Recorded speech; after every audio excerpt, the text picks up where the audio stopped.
Okay, so we are on live now as we go through the class. Okay, so what was the discovery? Origin of state, summary.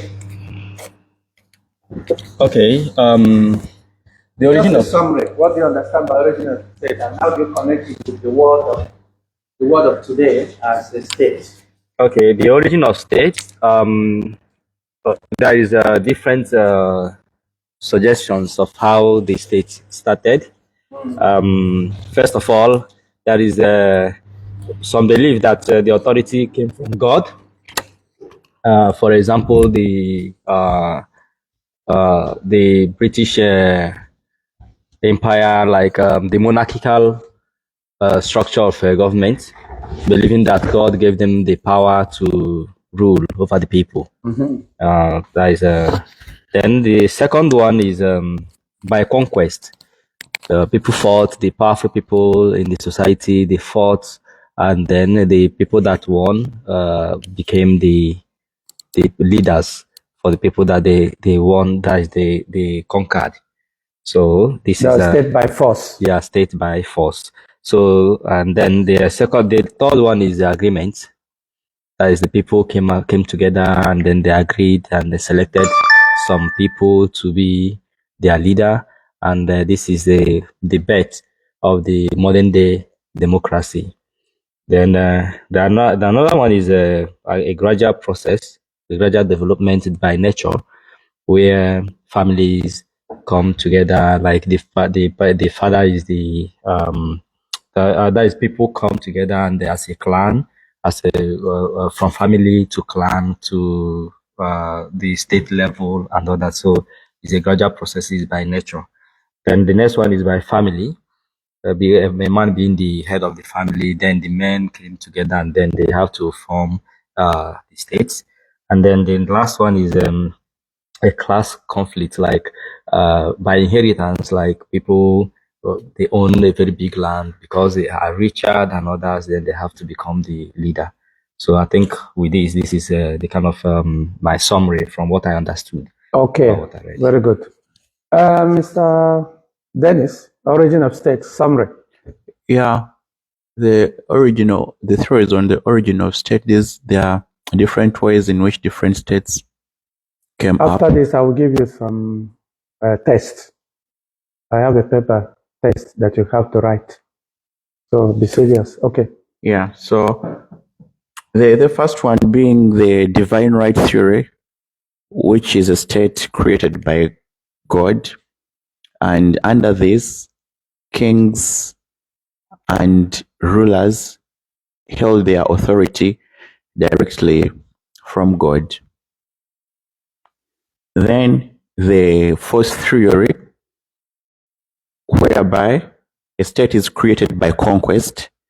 For example, I would say, basing from my country, Uganda, the current president, he came on power by force. Yeah, he went into the bush with other people and they fought to remove the president who was there. So I think that. How about Uganda of India? Was it there? Yeah. It was also by force. Then also another person who came in place also came by force. But leadership by force is different from state by force. Yes. Coming in. Yeah, because if somebody became a leader, yeah, by force, is different thing from a state, origin of state by force. It's different from creation of the state by force. But for him to come on that position, he used force to come to. That's leadership by force. Yeah. But so meaning he created his empire under force. Yeah, sometimes it can be intertwined, but the point is that state by force is just different from leadership by force, which is military. Okay, so the other one is social contract theory.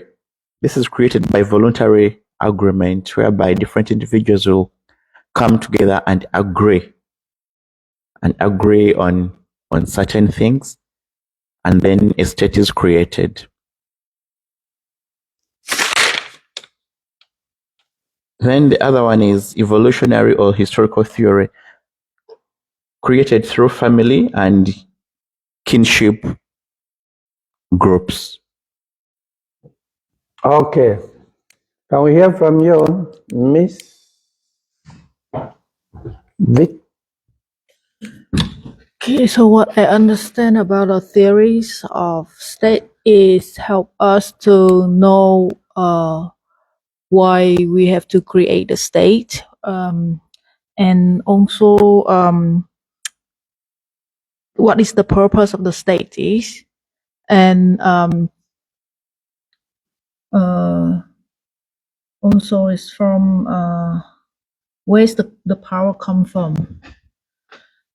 So for these theories will explain for us, there's several questions. What is the origin of the state? Whether it's come from by the social contract or from the conquest and force, or it's come from the nature or the nature and normal nature evolution.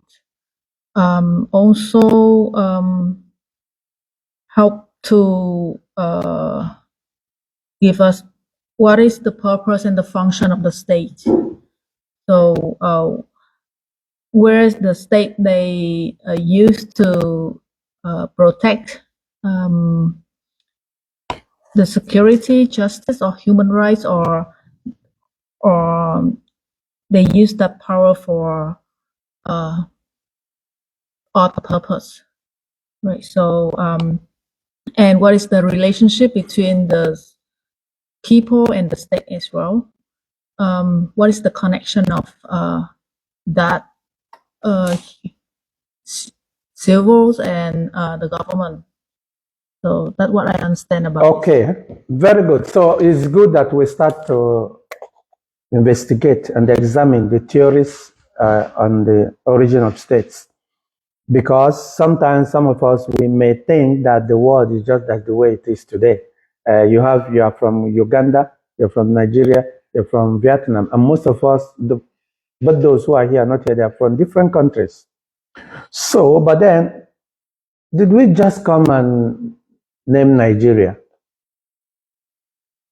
You know the history about Nigeria, right? I think, is it Lord Lugard or girlfriend that just, after probably having fun, they decided to say, this is Niger.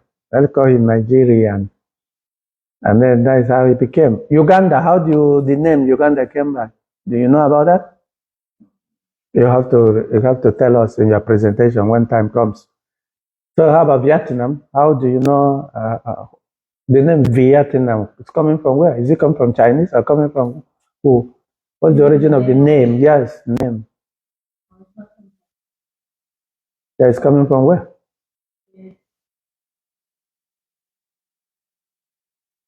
Because every name from every country originates from somewhere, and that is what we are going to see. Okay, that's what we're going to see now in this kind of situation. Divine origin theory. Somebody said that before. Yeah, God, everything is about God. Kings are gods appointed. If he's a queen, appointed by God. So you don't need to question. Another one is the patriotic theory as the origin of the state. Yeah, man. Man is powerful. He should be in charge. Leviathan. Another one, matriarchal theory as the origin of state. Mothers are very powerful. There was a very powerful woman who fought and defeated the enemies. And then they became a state. They became a country. So you have to remember the woman. Example. Then we have a first theory of origin of states. Yeah, by force. You just take your state by force, because they don't want you to be a sovereign state. Then you did it by force because you conquered them, you beat the hell out of them, and became this state. Something like that. Then social contract, yes, they just gathered and feel that no, we need to have a common stand. And having common stand with all tribes, various tribes, different tribes and languages. So we now got stayed together. So staying together, then what are we going to do? We have a one leader, and we call ourselves a country of our own. Marxian theory of origin of states, Marx, we will see to it. So what's the main point here in the look at the divine origin of theory of state? The genesis of divine origin of state. The oldest theory about the origin of the state is the divine origin theory. It is also known as the theory of divine right of kings. Kings are gods, appointed by God. So whatever they say is correct. The exponents of this theory believe that the state did not come into being by any effort of man. It is created by God. Can you give me an example of this kind of state in the world today? I think the British. Yeah, as at the time. Remember the mic when you want to, so that we can hear you. Can somebody give us an example of a divine? The British of today. Yeah, the monarchical. It's believed that. They believe that is coming from God. Yeah, some people agree with that. I think somehow in Thailand as well, because they're also practicing monarchical. Taoism. Yes. The king who rules over the state is an agent of God on earth. The king derives his authority from God, and for all his actions, he is responsible to God alone. Obedience to the king is obedience to God, and violation of it will be a sin. The king is above law, and no subject has any right to question his authority or his action. The king is responsible for God alone. Do you understand that? Before the origin of... So God has put you there. Don't question whatever he does, because it's coming from God. Why should we let the right of kings, like God? That is why it's the divine origin, the belief. The people who believe on this believe in this way. You may not believe it, but that's what they believe. That's why it's origin. They have their state is from God. Therefore, whatever God says, whatever the king says, fine. Are you even going far, even in this country? What do you think? Are you sure it's not the divine origin as well? But they are changing a little bit. They are trying to use there is a constitutional monarchy instead of absolute. But then that is the origin. Initially, you can see it in this kind of lane.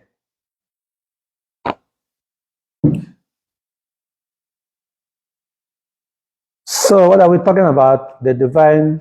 So as we move on, the conception of divine creation of the state may be traced back to remote antiquity. It was universal belief with the ancient people that the king is the representative of God on earth, and the state is the bliss of God. Thus, the king had both political and religious entity. In the religious books also, the state is said to be created by God. Do we still see that in the world of today? No. In some religions, this conception is explicit, but in others, it is implicit. Explicit means in some countries it's very clear, but in some countries it's by, if you have to think very well, just as I'm telling you about this very country also. The divine origin of state is gleaned first, the Old Testament. It is seen in the Old Testament, in the Bible. There we find St. Paul saying, let every soul be subject unto the highest powers, and for there is no power but of God. The powers that be are ordained by God. Whoever resists the power resists the ordinance of God, and they that resist shall receive to themselves damnation. So you go to hellfire for questioning the king, because king is the representative of God on earth. Are you guys getting something here? Yes. Even in the Roman Catholic Church, you know, the Pope cannot sin. If he just is a Pope, he's a Pope. Cannot commit. Once he speaks, God has spoken. Yeah, it's absolute power. You see that? The monarch. There was a time in the world, they call it Renaissance period. They call it a medieval period. Medieval, just like God, everything, God, everything, God, everything, God, everything, God. The word we have to, I don't know whether to call it internet period or open your eyes period.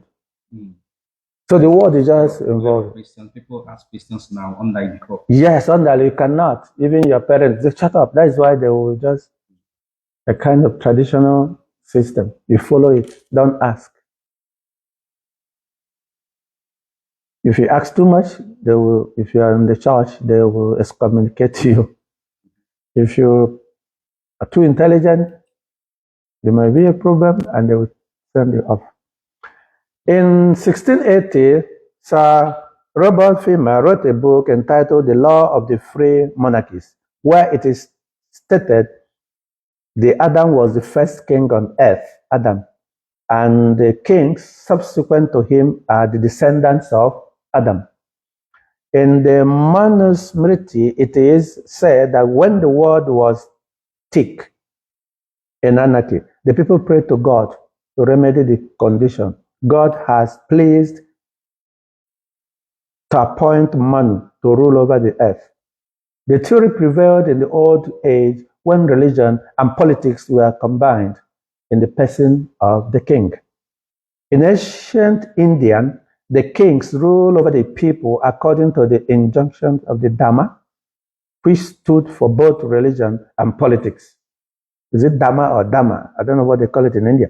Laws fare deep in the provision of the sastras. This is about Indian Hinduism. You see, origin of theory of state.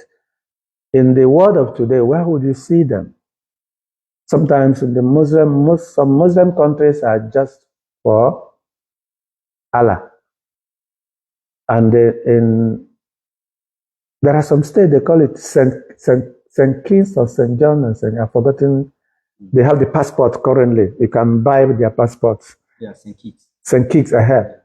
So some states are just either through someone that did wonderfully very well. But if you're an African, think very deep. It's almost the same thing too.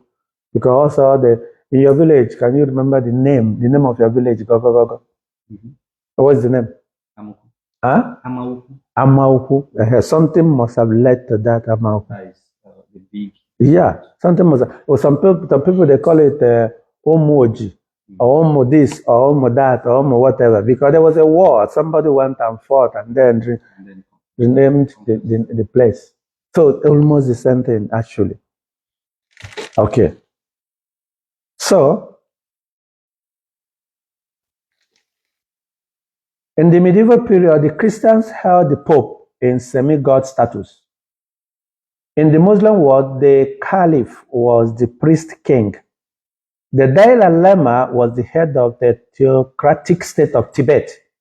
He was considered there as the incarnation of Buddhist god Avalokitesvara. Are you guys getting the point? Origin of state. Even Dalai Lama, the one we know now, from Tibet, they see him as a god incarnate that came back. Both the church and the state, in their mutual rivalry, used the theory of divine origin in the medieval age. The church asserted the supremacy of church over the state.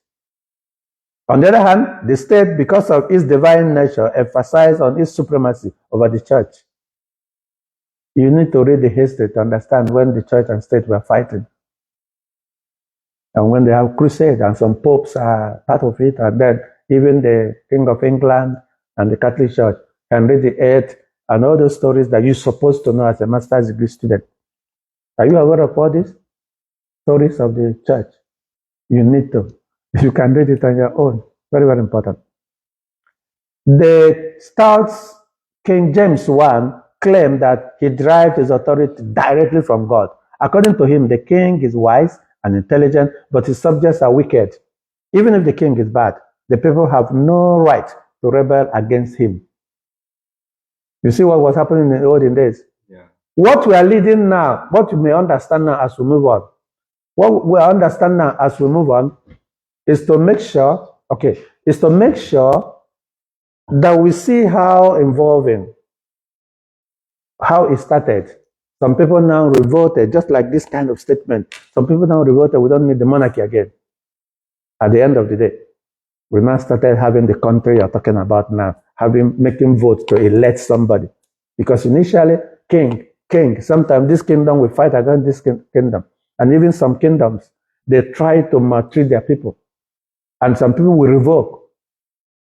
If you remember the revolution of France Revolution, and so many revolutions that took place, that is when they sat somewhere and had a meeting and said, no more monarchies.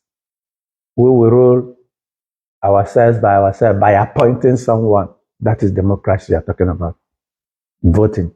But it started from this kind of stories. Even in the 19th century, the kings of Austria, Prussia, and Russia formed the Holy Alliance under the notion that they were appointed by God to rule over their people.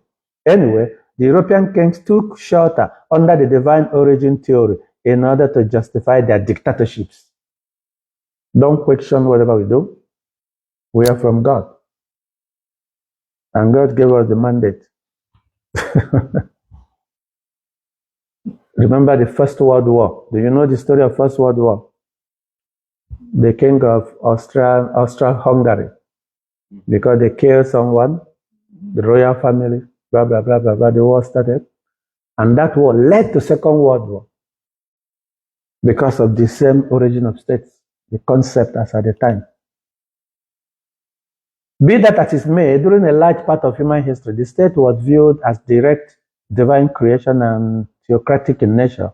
The theory was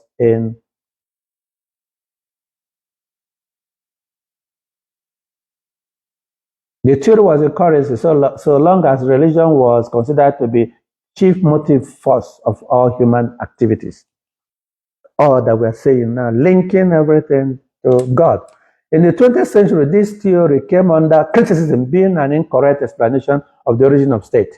With the growth of scientific outlook, now science is now coming out, the theory faded into oblivion. Today's trend is that the state is historical growth. We shall now discuss the causes of decline of this theory.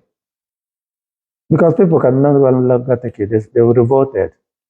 And they started saying all sorts of things. In the first place, when more acceptable theory like the social contract theory came out, the divine theory was dashed to the ground. The new theory suggested that the state is hard work of men, not grace of God. Are you there? Yeah. In the second phase, the Reformation that separated the church from the state debased the coin of divine theory. The post-Reformation period is a period of non-religious politics. Thus, the secular outlook made the divine theory totally unacceptable. You get that? Science now came in. People started thinking. In the third place, the emergence of democracy was a big blow for the autocratic dogma of mixing religion with politics, and thereby it blunted the age of defining God with the king. Democracy not only glorified the individual, but shattered the divine theory around the origin of the state. Last but not the least was the growth of scientific inquiry and materialistic view of the political mechanism. The result was that the erstwhile blind faith and suspicion was no longer acceptable. The people began to accept only those things that stood the test of logic and reasoning. Medieval time and Renaissance time. I am because we are. You see how things get involved. And that is how they started seeing this kind of theory as unacceptable. Okay, so I just wanted to have a clue. There are a lot of criticisms, so you have to study. We have to look at the criticisms right around. But let's make sure that we have. There are a lot of criticisms about divine theory. Most often is that how can you just say that God is doing everything, including all the sins you are committing? God is also the one assigning you. So you commit things and then you start to put God into it. And then even when you maltreat your people, so God is the one maltreating them. You see? Because human nature, we are still wicked. We are still treat ourselves very badly. So in other words, if you now claim that God is the one that assigned you to be the president, you have to be perfect, because the conception is that God is perfect. God knows everything. So if there is economic crisis, how could God allow economic crisis? No. Then if there are sins, some people are committing sin, why should that be? So there are so many questions, criticisms, there are a lot of them. We just skipped it so you can study it later on. So the second one is patriotic theory as origin of state. The principal exponent of this theory is Henry Mine. According to him, the city is a conglomeration of several families which developed under the control and authority of the eldest male member of the family. You see that? The head of the father of patriarchal family wielded great power and influence upon the other members of the family. His reach was carried out in the household. This patriarchal family was the most ancient organized social institution in the primitive society. Anything? Does this still happen today? Patriotic. Most of us from Africa, this is perfectly what is. Man is the final in everything. Man is the beginning and the end. Every other thing is a means towards a man. So that is a patriotic theory. And some states are like that. Of course, it's almost similar to monarchy. So that's the origin of patriarchal story, because they believe that man is in charge. Through the process of marriage, the families began to expand and they gave birth to a gene which stands for a household. Several genes made one clan. A group of clans constitute a tribe, a confederation of various tribes based on blood relations for the purpose of defending themselves against aggressors, formed one commonwealth, which is called the state. You are Chukwuneke. Somebody answered Chukwuneke, and somebody born Chukwuneke. And sometimes, for example, in African state, we may have one great-grandfather that married so many wives. And that is, after that, his clan. Clan, from clan to tribe, from tribe to state, just like Igbo. We believe that Igbo people are from, Igbo tribe is from somewhere. And there's one man that is that Igbo. Yeah. So that's what he's trying to say here. And that's how some states actually are formed. And that is true actually, because look at Europeans. They are white, they behave in their own way. Look at Asians. They also behave. And look at Africa. Why are we black? So somehow it's possible that this is a patriotic theory that someone is actually the real father that gave birth to all of us. And then today we are here. St. Henry Mine analysis of growth of the state is the elementary group. The elementary group is the family connected by the common subjection of the highest male ascendant. The aggregation of the families forms the gens or the houses. The aggregation of houses makes the tribe. The aggregation of the tribes constitutes the commonwealth. Do you get the argument of this man, Sir Henry? The elementary group is the family connected by the common subjection of the highest male ascendant. The aggregation of families forms the gens or the houses. The aggregation of the houses makes the tribe. The aggregation of the tribes constitutes the commonwealth. Do you get what he's trying to say? Yeah. I gave birth, and then so many children, and they also keep giving birth, and from that, the one has a house there, another one has a house. At the end of the day, they still remember me. So all these they form as a state. Otherwise, why do we have Norway? Why do we have Sweden? Why do we have Finland? Why do we have Nigeria? Why do we have Uganda? Why do we have Vietnam? Even inside there, you can still go there and partition them, just separate them, because some of them are from the same particular place. You see, patriarchal, that is a patriarchal origin of state. So, do you get the point? Yes. You get the point? Because you're going to study it further by yourself. So, we have to move. I will say patriarchal theory as the origin of state is subjected to following criticism.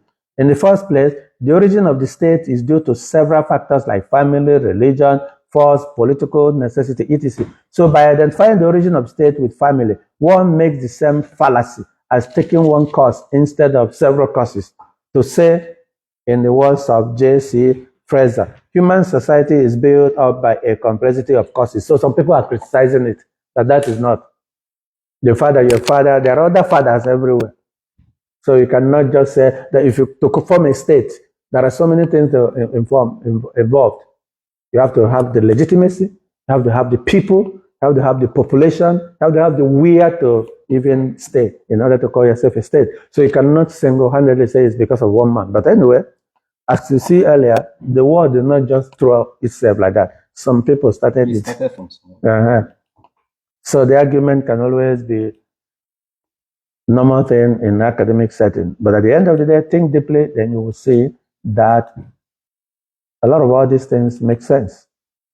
So we have talked about divine theory of origin of state. We have talked about patriotic. This is matriarchic, the mother. Opposite patriotic. Yeah. Feminism. Feminism.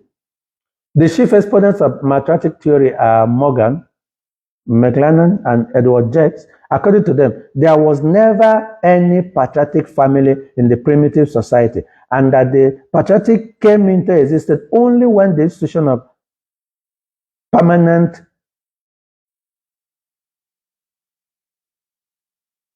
what is written? I think there's an error there. Permanent marriage should be about talking about marriage. The concept here is that how can you say that is only the fathers when you cannot even produce children, when you cannot even create without the mother? Yeah. But among the primitive society, instead of permanent marriage, there was a sort of sex anarchy. Under the condition, the mother rather than the father was the head of the family. The kinship was established through the mother. Do you agree with that? From where I'm coming from, I don't think I will agree, because I think I've already been brainwashed to believe that it's coming from a kind of maybe patriotic type of state, because of how I grew up. Because I believe that before you criticize this, you should also think of the kind of somebody from Europe, which they believe in individualistic lifestyle or something, might criticize this. But someone from Africa, I don't think they will criticize this, because it's common within our state. How about you, Matrika? What have you to say? Because I'm from Africa, but I think I found sense in this. Because at the end of the day, that's the opinion, it's personal opinion, but it's not applicable in Africa anyway. Especially in my tribe, Igbo. Mothers are extremely very powerful as well. But then, yeah, very, very powerful, and they're very, very decisive. But then, even as I think, that's the point. And they'll say, answer the man's name. But and even in my culture, when a woman dies, you have to take her back to her father's place in order to take some permissions here and there, in order to attend to certain things. So, say what you want to say. But I think we are in a world which is revolving at the moment, whereby both sexes, male and female, they are all powerful. And at some point, you find that currently, I would say, women are playing bigger roles than men. They are really working so hard than men. Because now men having this entitlement that, okay, I'm a man. At a given point, they become comfortable and relax. And then the women take over the power. And they do things which are really very great. And at some point, you will find that a man is laid behind and it is the woman who is doing everything. But then because a man is a man, it's his picture which will always be fronted, but yet it is the woman behind doing everything. Exactly. Yeah. I will agree with you. What about you? Do you think a woman is more powerful than a man in an origin of state? I think for my generation, I think both have their position and scoop for themselves. If in the family, I think the man should be the one who earn money, and also the woman. Only have money. Yeah, but actually now both husband and wife, they also earn money and work. So that's why we need to share everything with each other. Like man and woman can go to work, and man and woman also do the housework. It's not only for the woman. Mm-hmm. Right. So everything needs to be shared to be equality. I mean, from now. So both of them, I think, who is important? I think both of them is also important. Like they have their own folks to do their things and their position as well. Okay, wonderful. So we get to the fourth one, and that is first theory of origin of state. Another early theory of origin of the state is theory of force. The exponents of this theory hold that wars and aggressions by some powerful tribe were the principal factors in the creation of the state. They rely on the oft-quoted saying, "War begot the king," as the historical explanation of the origin of state. The force or might prevailed over the right in the primitive society. The force or might. By force, we have won the war. We now a state. We are no longer under you. A man physically stronger established his authority over the less strong persons. The strongest person in a tribe is therefore made the chief or leader of that tribe. After establishing the state by subjugating the other people in that place, the chief used his authority in maintaining law and order and defending the state from the aggressions from outside. The force were responsible not only for the origin of the state, but for the development of the state also. We fought the war, we defeated, I am the one, my family, therefore, force can also lead to monarchy, can also lead to military. So they now form just like a tribe trying to fight the entire country, and they won, therefore, they took over as their own established independent state. So that is the force theory. You get that? Every of these theories, they are all having criticisms as well.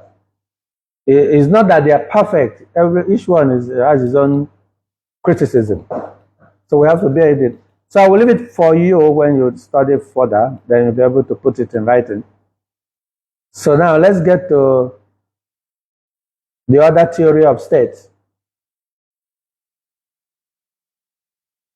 Because I cannot give you everything, so we have to really study and examine further in order to understand all these theories of origins of states, and then look at their criticisms and then make your own points. They all have one form of criticism or the other. Okay, so the next theory of state is what?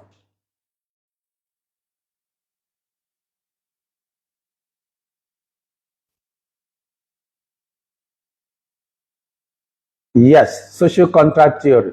This one is very simple. Do we also study it? The famous theory with regard to the origin of state is social contract theory. The theory goes to tell that the state came into existence out of contract between people and sovereign at some point of time. According to this theory, there were two divisions in human history. One period is prior to the establishment of state, called the state of nature, and the other period is one subsequent to the foundation of the state, called the civil society. The state of nature was bereft of society, government, political authority. There was no law to regulate the relations of people in the state of nature. Please pay attention. Do you see this particular one, the social contract theory? The world has been, it's time to say the world has been in existence. People are living whichever way they want. If I want your goat, I must get it from you. If you fight with me, I kill you. If I want your daughter, I will get it from you. And you must send her for me to get married to, whether you like it or not. That is state of nature. People are very wicked. Everything is centered on selfish interest. But then, if you leave it like that, that would be the worst kind of state. Just like animal kingdom. The elimination of the, how did they put it? Elimination of the fit by the fittest or something like that. I've forgotten the word. Survival of the fittest, yeah. So just like animal kingdom, that is a social contract theory. That's how it came up. The state of nature is that what you want, you get it if you are more powerful than me. But because we are wicked, because humans are something else, that is the state of nature. It's not the best. It's brutal. It's inhuman. So they needed a kind of, some people at the state now gathered together. We need one person that will be so powerful. Who was behind it? Thomas Hobbes, a philosopher called Thomas Hobbes. He was saying that because of the evil nature of this state, they need a Leviathan, somebody that is very powerful. So powerful that he can regulate these activities. So now people now, social contract, just like constitution. They are a constitution and put in somebody who will be in charge. That is, the state comes from that aspect as well. That's what we're trying to say. Origin of state by social contract. We have agreed to protect our life, protect our property, protect our interests. Therefore, we are now making you the leader. So you concentrate on protecting us. That is what democracy is all about. That's why we go to vote for people to protect our life, protect our property, and protect our freedom. These three things, they are the main reason why we have democracy. But is that what is happening? I think the West is better to some extent, but some of us in Asia, in Africa, I don't think we're still coming up. We are almost in the same state of nature. Selfishness takes over. But in the Western part, yeah, we are human, but they have made it, is a systemic. They are putting a system that corruption is easily regulated. Crime can easily be dictated. But in Africa, in Asia, I think we're still growing. So there we are three exponents of this theory. They are Thomas Hobbes, John Locke, and Rousseau, who differed about the life in the state of nature, reason for converting the state of nature to civil society, and in terms of the contract, state of nature and civil society, where you respect everybody, and everybody will respect it. They all, however, agree that the state came in the history of man when the state of nature was exchanged with the civil society to lead a regulated life under a political authority, who is the president. You get that? Hello? Are you getting the point? So it's good to understand the origin of state by social contract. In your mind, have it as a constitution. By having a constitution, agreeing on particular thing, and we follow that particular thing we agreed on. And so long as we have followed the thing we have agreed on, the state has come to exist, has come into existence, and we have to follow the rules and regulations, and which is the constitution. Are you there? So there are so many other things you have to read later. And then we get to the next origin of state. This particular social contract theory is very, very, very interesting. If you read it, you will love it. Look at Thomas Hobbes, The Nature of Contract Theory. He's explained it very, very well. And then look at John Locke. He also explained it very, very well. And then look at Rousseau. These are the people where the world is looking up to based on the fact that they are the one that brought in this voting you are talking about, democracy. If you read them very well, you understand why we are voting, you understand why we have prime minister, understand why we have three arms of government. Don't fail to read them. Of course, you will do them in your presentation as well. So that's why I'm just skipping them, because you will also present it. Have we shared the presentation? Have we shared it? What to present? So you are Thomas Hobbes, you are John Locke, and you are Rousseau. Thomas Hobbes, John Locke, Rousseau. So begin now to prepare for your. That's why I'm skipping this area, so that, because they are part of your presentation. John Locke, Thomas Hobbes, huh? Thomas Hobbes, John Locke, and Rousseau. If you read it, you'll enjoy it. Don't destroy yourself thinking that you need to know everything, but just go and read it. Once you read it, sometimes you might even you might even summarize everything.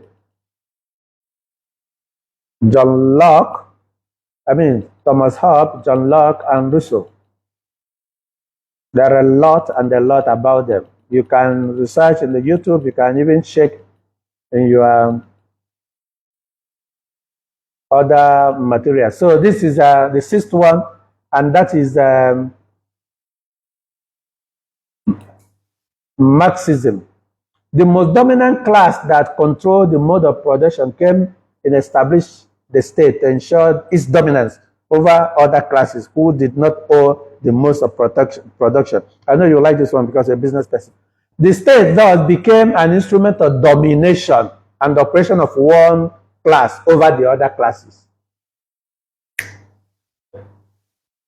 Is this still happening today? That's exactly what I see every day. A particular political party can just, no matter what you vote, because they have the judge, they have the INEC. What do you call our own? We call it INEC. What do they call in your country? Who are the people in charge of the voting in your country? What do you call them? Those who manage the voting system in your country. What do you call them? Which department is that? For election commission. Yeah, in Thailand they call it election commission. Yeah. So in our own we call it INEC. What do you call it in your country? So most Marxism, let me read it again. The most dominant class that controlled the mode of production came to establish the state to ensure its dominance over the other classes who did not own the modes of production. The state does become an instrument of domination and operation of one class over the other classes. Thus, the state came in to ensure the right of dominant class to exploit the other classes. As dominant classes kept on changing hands, so also changed the character of the state. So, V.G. Afansibe, in his book Marxist Philosophy, maintained that the state was not imposed from outside, but it was a product of society's internal development at a certain stage of development. With the breakup of the social order, ensued class conflict, which the society became powerless to dispel. This particular political party might be so powerful. They have the judge, they have everything. You see? Can I say something? Okay, go on. I think this theory is actually talking about governance instead of the theory of creation of states, the origin of states. Talking about what? I think it's talking more about the governance. Yes, but at the same time, the governance is that people hijacked it and became in charge. You might have this kind of theory even in Nigeria, where you have different parties, and the particular parties are very powerful. In another name, we call it a totalitarianism. Few people deciding, plotting what is happening under the cover of democracy. Yeah, then is it an origin of states or about power, about governance? Of course, it depends on how it's presented. Some people, powers of production, they have the power, they have the money. This place, they also have the power, they have money. They now met together and now became the power that actually originated the state, because they want to become a state of their own. Luxembourg, how many are they in number in Europe? Yeah, I think about very few kind of people, yeah. So all these people, some states you are seeing today, some countries you are seeing today, they didn't just become. Some people were also very powerful that originated that particular contract called a state.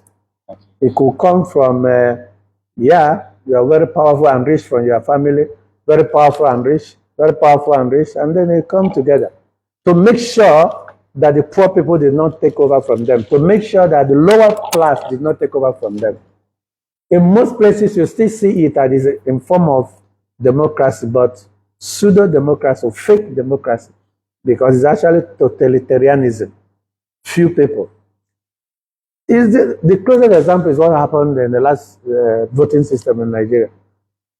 The poor ones, if I may say, and some of the middle classes, they voted massively for a particular candidate, but that candidate was never in the position.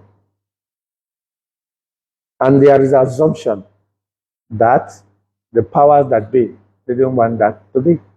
You get that? So, I believe that when you do your presentation, you now understand all this. So, who didn't come today? I think. Okay, so we have only this. So in philosophy, Thomas Hobbes, John Locke, Rousseau. So ask your questions, please.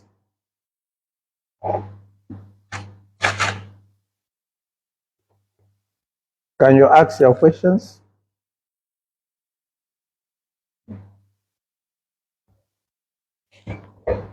I think there is any much question to ask. Pardon? For me, I don't think there is any much. Yeah, but at least you understand the point that the countries we are having today did not just. It's not just coming. Yeah, it started in this way. It started from origin of states. It's a kind of involving kind of a thing, from monarchy, from some powerful people, and they're gathering at the end of the day. We are having it as a country today because the world keeps changing. Okay, so what's the time? It's 12. Okay, so let's call it a day for today.